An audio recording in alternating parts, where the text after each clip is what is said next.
Welcome, everybody, to Wealth is a Team Sport Live. I believe that one of the most valuable gifts that you can give yourself is peace of mind by learning from others, thinking bigger thoughts. Life is hard enough. So let's just find some pearls of wisdom out there today. And so when I was launching this podcast, I was really thinking about that because I was working on my keynote speech and writing my book.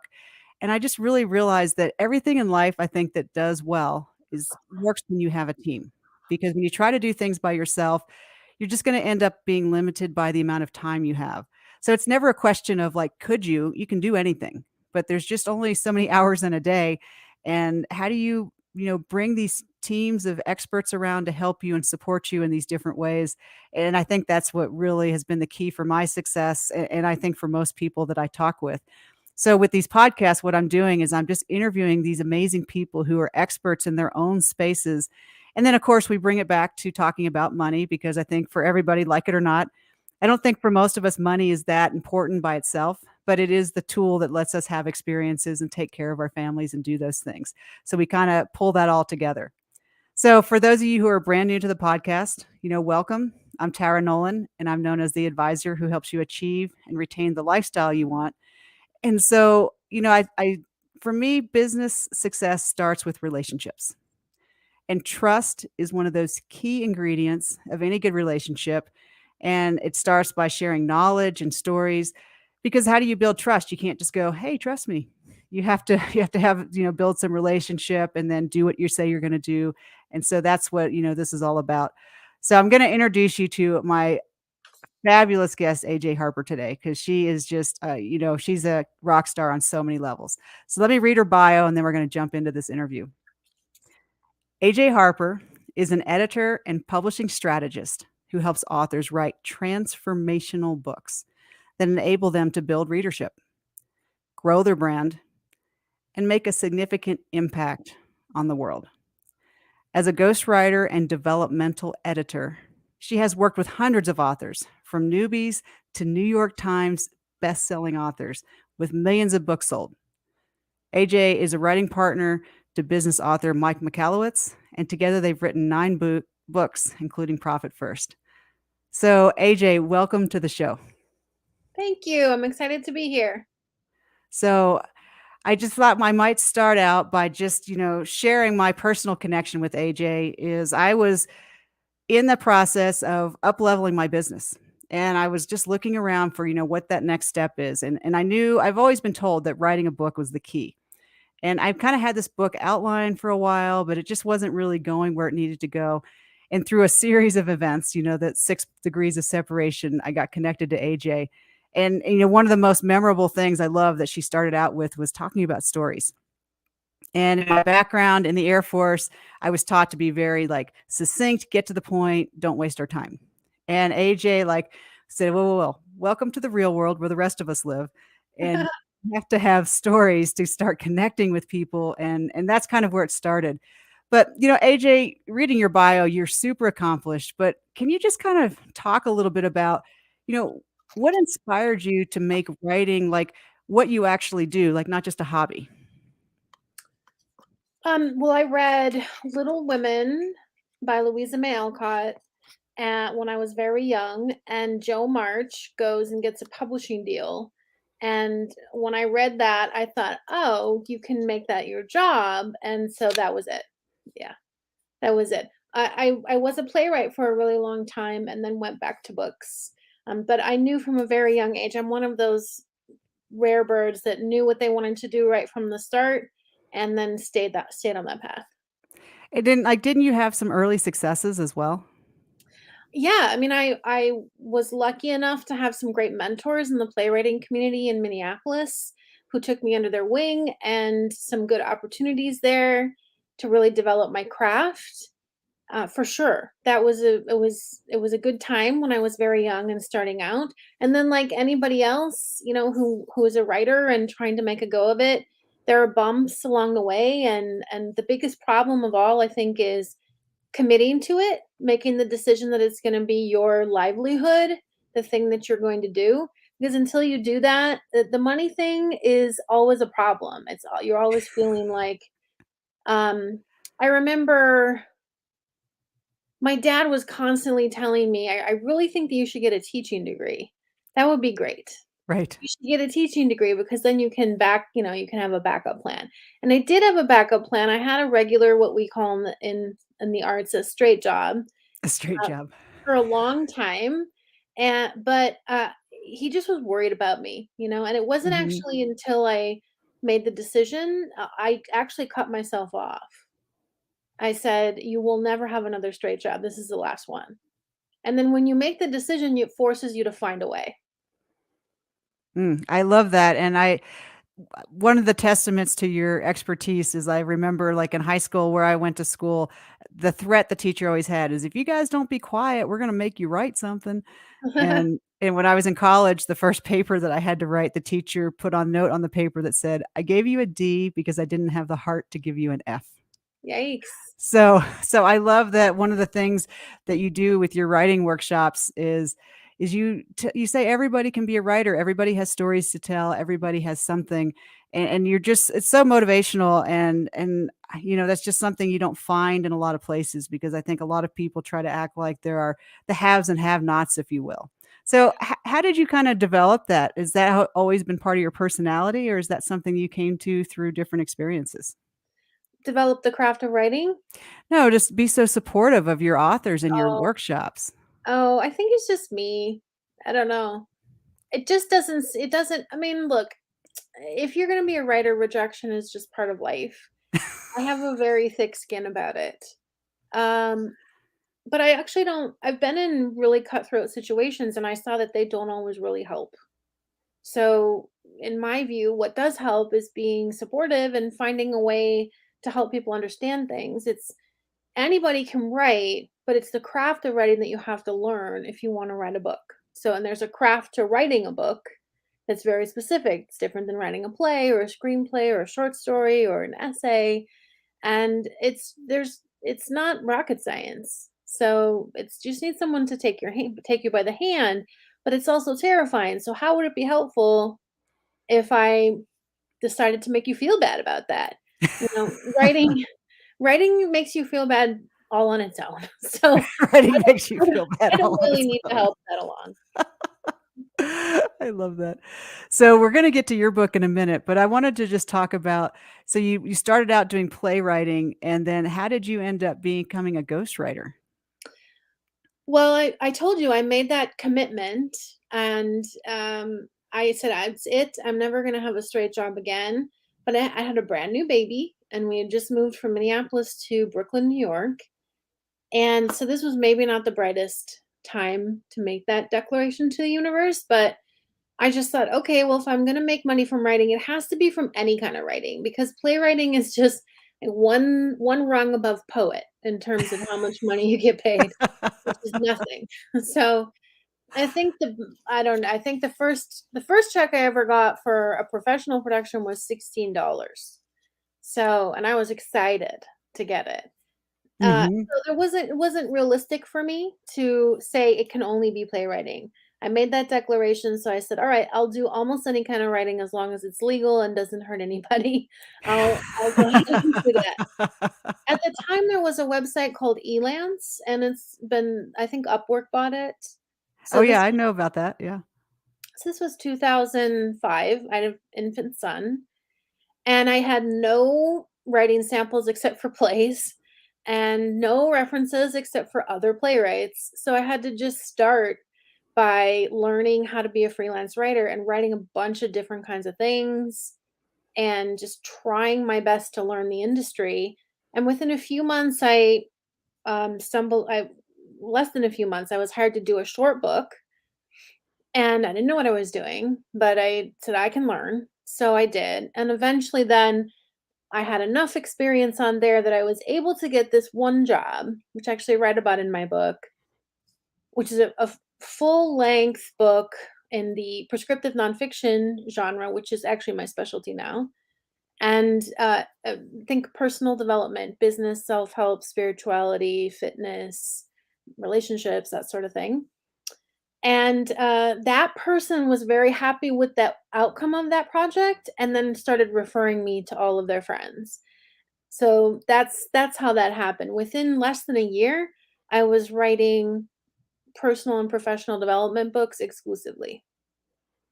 I love how you say that about, because it happens with the finance business when I've talked to different people who are, very successful at this point, and they say they can always look back and trace their starting point to that one person who was so valued what they did that they started giving referrals. Yeah, I mean, I have a unique knack for ghostwriting, and there's a lot of factors in ghostwriting that make you successful. One of them happens to be, can you sound like other people? Can you become that person on the page so that their personality is the same on the page when they're speaking, when they're in conversation, whatever, when other things they write. And so I've figured out over time that the playwriting experience actually was what helped me do that, because I viewed every book like writing a character. So I have a good ear, so I can actually become that character from all my years of playwriting. And because I was able to nail her voice, that was the thing that a lot of people had trouble with. They could find competent writers, but not ghost writers that knew how to become them. So then you know, that person said, "You gotta talk to this person." And I actually called her a couple weeks ago to tell her that, I put a little bit of a story about her without giving her name Right, in right. in my book, and to say thanks for that opportunity, because she knew a lot of people who needed people like me, and that just started a very sort of covert referral system that started. That's wonderful. So, just share with everybody really quick, what is the title of your new book? So my new book is Write a Must Read, Craft a Book That Changes Lives, including yours. So one of the things I loved about when I was working with you in the workshop is, it's one of those things, like, I think things that are very true, when someone says them, they're very simple. And you said Mhm. it's about the reader. The reader Yeah, is first. reader first. So, who is this book for? This book is for aspiring authors and established authors who want to write a book that's truly transformational. Because writing a book that puts the reader first is the key to actually transforming them. And there's a craft to writing books in general, but there's a specific craft to writing a book that delivers promised change. So it's people who are wanting to write that book that stands the test of time, the book people love and underline and keep forever and reference. Those are the people that will want to read my book and are looking for how to actually get that done. So can you just talk a little bit about the word, you're using the word craft, and before I had worked with you and Heroic Pug Speaking, I had never really heard that, but I was actually listening to, Kevin Hart doing his podcast, and he was also talking about, from comedians' perspective, their craft. What does that really mean? Well, in the context of writing a book, it's understanding how, right? The practices and principles of how you turn something, make basically, it's how do you make something from nothing? And how do you make this specific thing? And the craft is learning the practice and skills that will help you do that. So, for example, you now have learned the craft of writing a transformational book. You learned how to do that. Is there more to learn about it? Yeah, 5,000% more. But you know enough that you have the beginning of a craft. You have the understanding of the principles and strategies and skills required. So you know, oh wait, how do I know now how to think about my reader. I know now how to consider them in these places. I know now how to create a core message that will speak to them. You know how to craft that based on the processes and frameworks that you gained in workshop. And those are the same processes and frameworks I share in the book. The craft is we're focused on the ability and practice of doing that important work, and it's less about the product. Does that make sense? It does, and I want you to dig a little deep for us as well, because we've had those conversations about, writing a how-to book versus a transformational book. And Mhm. you've kind of touched on it, but can you just go into that a little more deeply? Because I think for someone who's there's a lot of how-to books out there. So what is the distinction that you're making and teaching? Well, I'm actually not separating from how to. A how to can be a transformational book. It's just there are books that are where we say, I want to write a book about this, my stories, my ideas, my knowledge. Then we're focused on ourselves. When we're focused on the reader and we want to provide a transformation, we're thinking, okay, my reader's right here. I want to get them over there. How am I going to get them there in the space of these 240 pages or whatever number? So, a transformational book is one that doesn't just say you can transform. A transformational book is one that says, I have taken great care to ensure that something will be different about you by the time you turn the last page. Mm. I love that, and I shared this story the other day, but I thought I would share it here again, is one of the things that and it's probably funny for you because 'cause you're like, "Yeah, I was telling you that for, like, a year." But, the one of the key things that storytelling does is I have this picture in my head, and if Mhm. I'm gonna teach you something, like, especially about something as dense as finance, I have to tell a story or do something that lets you start to have the picture in your head that I have, 'cause otherwise, if I could give you the greatest advice ever, but if you're not with me, it doesn't matter because we don't go on that journey together. Mhm. And I feel like that was one of the things that you really because of the craft, you it wasn't like you just either you're just an amazing person that just knows how to do it. You kind of broke it down and made it accessible. Yeah, I mean it's we tend to think that any art, whether it's writing or painting or dancing or making music, has this sort of mysterious factor that some people can do it and some people can't, and that's actually not true. It's again comes back to craft. That's the skill that you're learning. You just don't have it yet. That's it. That's all that is. So, you have, in order for me to make it accessible to you, I just have to break that down. What is the craft? What do you need to learn? And then you practice those skills so that you have your own craft. And that makes it more accessible. It's really just, oh, do you understand these frameworks? Do you understand how to think about this? Do you understand the questions to ask yourself? And redirecting, always back to thinking of the reader is like building a muscle.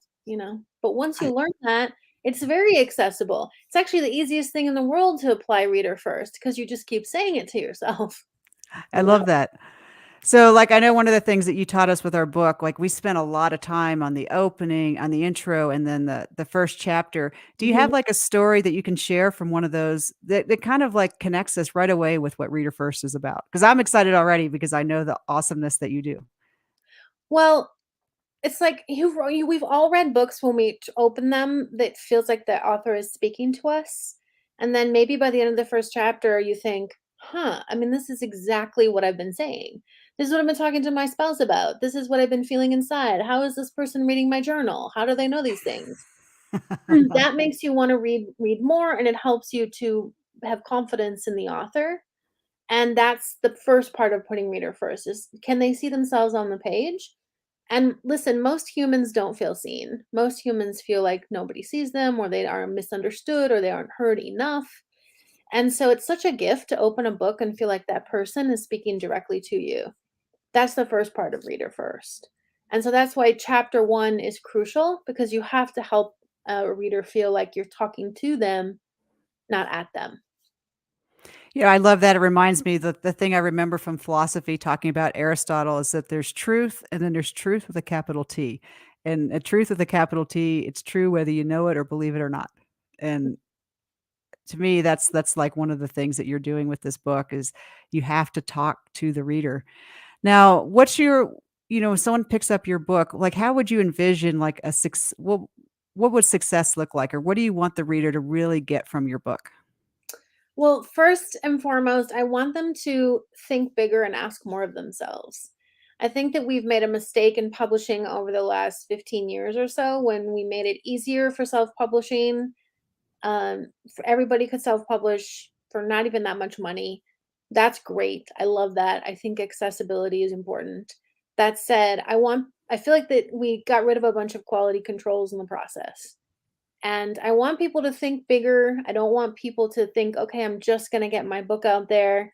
I want people to care about it, take the time to craft it, like we talked about, with skill and ingenuity, and to care about that outcome and what the reader experiences more than they care about if they get their book done by Christmas or this event or whatever.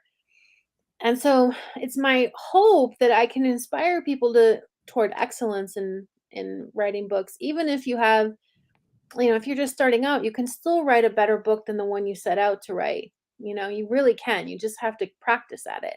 And honestly, as you know, writing is really about the editing process. So, yeah. It is, but I think one of the things that you said that really resonated with me early on is if you're just looking to get a book out there that's gonna be like a business card, then this is not the right process for you. But if you really wanna write a book that's gonna be transformational and make a difference, then this is the right book. And I would wonder, like, what kind of, core values or ethics do you feel like you have that you've infused into your book and your process? That's a really good question. Um, A number of them, but related to the Better Business Card, that's a big one. It is my mission in life that becomes a dirty word that we whisper under cover of darkness and in back alleys, seriously. Because I talking about, wealth, we've fallen into this trap of, we don't care if people read our book, we don't care if people buy our book, we just wanna get the book done and out there. It's part of a platform, it's lead gen, it's, um it's going to bring me clients and opportunities and raise my speaking fees or whatever. Fine. But the ultimate lead gen is a book that people can't stop talking about, that they love. And so I'd really like people to stop talking about Better Business Card and stop saying, just get my book out there. That's a core value I have. I used to say in my ghostwriting days that a book is forever and you should write a good one. Um, so that's key, and I tell this little story in my book, a little anecdote about a woman who, she called me up and she wanted help with her second book, and I said, "Oh, okay, well, tell me the name of your first book and I'll get that so I can, because I wanna know how you write and who you are." And she said, "Oh, please don't read that." And I thought she was embarrassed about her book, and she was asking me, she wouldn't even give me the title. Of course, I still found it, but can you imagine if you wrote a book and then you didn't want anyone to read it? I So I can't imagine. my value is, let's not do that. Let's try and do our very best. And I don't promise everybody's going to be a New York Times bestseller, make $1 million, win the Pulitzer Prize, but we can still do better. And it's actually easier than people think. That's the other thing is I think that it makes us feel like some of the advice we get makes us feel like, you know what it is? I really think that people who try and speed their way through writing a book and teach you to do that, I don't think they have much faith in authors. I actually think Mm. they don't think that much of their abilities. And see, you know me personally, so I think the opposite of that. You really do, and it's amazing how much you do that, and, um, just the way you set the stage, I think, one of the things I also liked about your process is to join the you asked, like, "What do you hope to get out of this process?" And one of the biggest things is just this community of people that know how to give feedback, know how to be respectful, that you can be honest without being, mean, Yeah. Well, and ho so it's not helpful. how and so, I mean, like, that I feel like that's another, like, core value that you have is that It is. you can really treat people well, and you can still be honest. Where did how did you evolve that? Treat people well and still be honest. Well, that's from my folks. That's just from my folks. That's how I was raised to be. The I don't think there's a kinder person I know than my mom, and she's just unfailingly, if you look up unconditional love in the dictionary, she's that's her face. So I was raised to be that. I just think that's who I was raised to be. But that's a remarkable thing about you that you have that because especially in the arts, I've met plenty of people who, they take that as an opportunity to pump themselves up by keeping everybody else down just a little bit. And you don't have that at all. You're like, "Hey, Oh, rising water lifts all boats, and come for on, sure. let's go." Yeah, and nothing gives me greater joy than seeing when all of you guys start getting it, because the thing about Reader First is it's so helpful. If nobody gets my book or ever talks to me again, but just remembers this from your podcast, the reason Reader First works, no matter what your writing ability is because you just keep asking yourself, you just, oh, should I do a story here? Should this be a long chapter or a short chapter? Should this be a little book or a long book? Should I have action steps or not? Should I talk about this or that? All of those questions are answered when you say, what is in service to my reader? Literally all the questions. So it's the And simplest thing in the world and it makes it automatically better. it's I love it though because you've made it accessible because it's not the simplest thing in the world, but it's simple because you have explained it. You have digested it. You've like baby birded us and Yeah, said, "Here." I mean, think about it. When you had to make a choice, you had you knew what you had to do, right? Because Exactly. a lot Well, of writing and creating anything, that's just a series of decisions. It's just well, and I love that because it's really hard. Like I think the example I've heard is if you're going to drive from here to California, that's overwhelming, but you're just going to follow the road and do 1 mile at a time. yeah, I mean, look, the creative process is a mystery. It's difficult. You'll feel wrung out to dry. It's very uncomfortable for most people who don't do it every day. Hmm. So you feel like you're failing all the time. You do, you feel like you're failing. So, you have some good days where you feel like, "Alright, okay, that's alright. I did alright today." Occasionally, you might have a genius moment, but for the most part, you just feel like everything sucks. So, that's a normal reaction to not being familiar with creative process. So that's why if you think, okay, this is the core message of my book is a book is not about someone, a book is for someone. And if you just write that down and put it on your computer or your notebook and you just keep reminding yourself, then when you feel like you're failing, you just keep coming back like a touchstone, you know? Okay, let's go back. Let me go back to that. And then you can keep moving. I love that. So now I'm just going to ask you to kind of reflect, and it can be your experience or something you've learned from, people that you've worked with because you touch so many people. What is something that you know now financially that you wished you would have known, back then? Well, just like 90% of your book. I didn't understand so much of what you taught me about, thinking about where my money lives, not how much I have. I kept thinking there were certain thresholds I needed to be at before I could try this or that. Understanding all of that. I think